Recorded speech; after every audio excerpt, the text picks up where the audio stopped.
Hey everyone, welcome back to the Climbing Nomads YouTube channel. So because we've got a bit of spare time right now with the lockdown, we thought we'd take the opportunity to talk through how to inspect some of our climbing gear. So this video we're going to look at climbing ropes. But what we're actually going to do is we're going to split the video into two separate little videos, because otherwise there's quite a lot to talk about with climbing ropes. So today's video, in this one, what we're going to do is we're going to look at how to inspect our climbing rope, how to check it's still safe, and then we'll do a follow-up video which we'll put a link to, and that will be how to maintain your rope, how to wash it, how to look after it, how to cut the ends off if you need to do anything like that. But for today's one, we're just going to look at how to basically inspect your climbing rope and check it's still safe to use.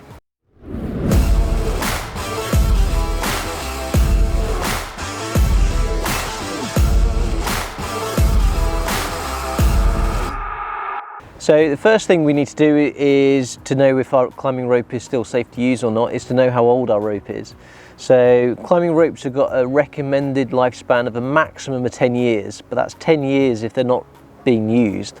Obviously if you're using your rope, which hopefully you are, the lifespan is going to be a lot shorter.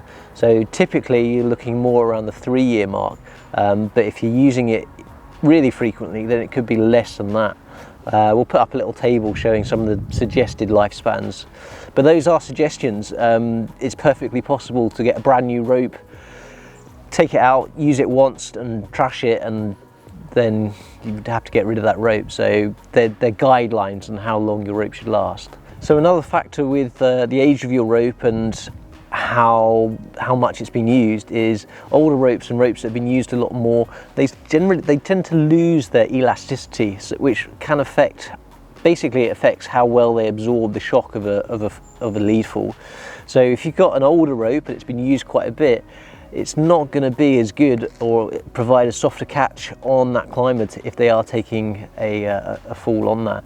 So it's something else to bear in mind. Even if the rope looks nice and it is still in reasonable condition, but the rope's getting on a bit and it's been used quite a lot, it might still be worth thinking about replacing the rope, just because they do lose that stretch over time. The more falls they've had, the more times people have been lowered on them, the less stretch they'll have in that rope. But assuming that the rope's not too old and it's not being used too much, then we need to check that it is safe to use. So let's run through that. So what we're going to do is we're just going to start at one end of the rope, and we're going to run the rope through our hands to start with. And what we're doing with that is we're trying to just squeeze it very gently, and we're feeling what it's like inside. And it should feel completely uniform. It should feel nice and circular, and it should have a very consistent feeling throughout the rope. If you find a soft patch, a bit that's squidgier than the other sections of the rope, that's a pretty good indication that there's some kind of internal damage to the rope. So that would be bad. So watch out for those. Also, if there's a big flat section, again, that can show that the internals of the rope could potentially be damaged. So we'll run it through our hands, checking that it all feels nice and uniform. The next thing we can do is we can move the rope through an arc, and it should provide a nice smooth circle. If there's damage to the rope, it can often show that you don't get a smooth arc when you're moving it through in this motion. And the third thing we want to be checking whilst we're going through is just having a really good visual inspection on the sheath. So the sheath is this outer section of the rope, the coloured section, and this is what protects the inner core of the rope that provides most of the strength. But this is the section where the damage and wear is most likely to show. So we want to have a good look at that, checking for any signs of wear, fluffing up too much on the sheath, any signs of damage, anything like that. And then once you've done one little section, then you can just move on to that next section. And just keep working your way along the rope. It's worth paying particular attention to the high wear areas of the rope, which are normally within the first few meters of the rope. So the first meter tends to be where we're sort of tying in around this kind of area. So this is where tying knots in and out all the time, it could start to wear the rope a little bit over time. And then what you'll often find is once you start to move a little bit further down the rope is where you get most of the rope when you're falling off.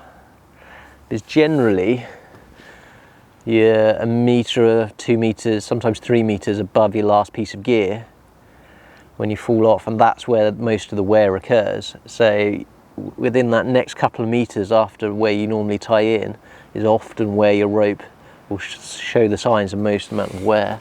The other thing to look out for on the sheath is any signs of burning or melting to the rope. So under some extreme circumstances, if the rope's really moves super quick over a surface, it can heat up to an extent that it partially melts some of the outer fibres, which again wouldn't be too good. So we keep working through that, but let's have a look at some examples. So this rope's been used quite a bit. It's coming towards the end of its lifespan soon. And you can see, so what are we? A couple of metres in, and you can see that the outer sheath is pretty fluffy here, and this is the section that's been taking the falls, starting to show signs of wear on that outer sheath. So what I would do with this rope, assuming that the rest of the rope is all fine, but there's just this one section a couple of metres from the end, is I would probably look at chopping this last couple of metres off and just get rid of that, because the rest of the rope's still fine. Obviously you then need to be aware that your rope's shorter than it was, so if you're doing a climb that requires the full length of the rope, be wary on that, and as always, make sure you've got a knot tied in the end of your rope. The other thing to remember is that if your rope has a centre mark on it and you chop 2 metres off one end, your centre mark won't be in the right place. But then often you need to chop both ends at the same time, so just cut the same amount off each end. Let's have a look. So we've got an old rope here, old bit of tat. And this one's got a section of damage here. Generally this will happen when the rope runs over a sharp edge or runs across rock whilst you're falling, and the rope sort of swings to the side or something like that. It can wear the rope very, very quickly. So we can see that the outer sheath is showing signs of damage here. You can see when we do the arc test and checking it's moving around, you can see that it's not bending equally, it's deforming on the point of damage here. So we can do that. If we feel internally, you can feel there's a soft patch there again, so that's another sign that it's damaged.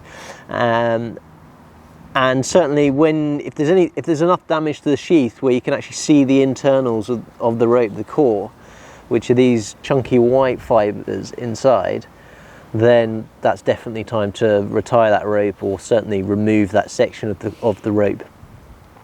Well, I hope you found that useful. It is a slightly tedious job, but it's well worth doing. Look out for the next video, we'll put a link to that. That's going to cover the maintenance of your rope, so how to clean your rope, how to store your rope, and if you do need to cut the ends of the rope, how to do that as well.